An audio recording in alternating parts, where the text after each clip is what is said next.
Je vais pas y arriver là.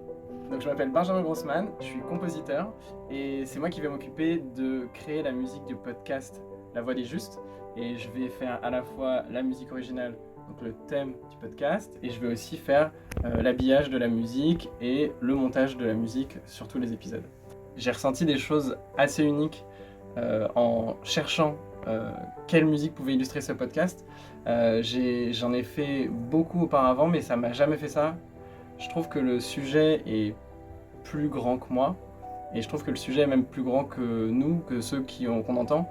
Et ce que doit provoquer la musique pendant qu'on écoute doit nous permettre de s'élever et de faire en sorte que les idées que disent et qu'essayent de raconter les témoignages du podcast, en fait, nous transcendent.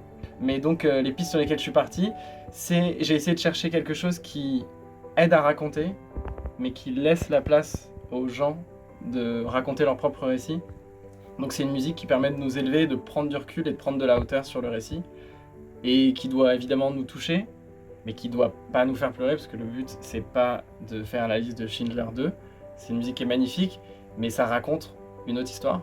Et là, ce qu'on veut raconter, nous, c'est plutôt quelque chose qui nous emmène vers le haut, qui sont des histoires qui sont inspirantes.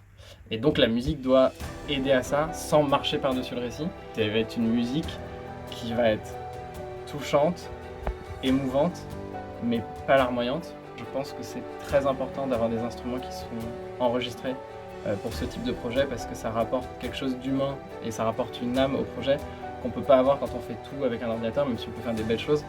On n'aura jamais la même dimension que si on a la chance de pouvoir enregistrer des vrais instruments, que ce soit du piano ou du violoncelle, parce que justement on rajoute quelque chose d'humain et qui fait vibrer l'air et qui fait vibrer donc les âmes grâce à la musique.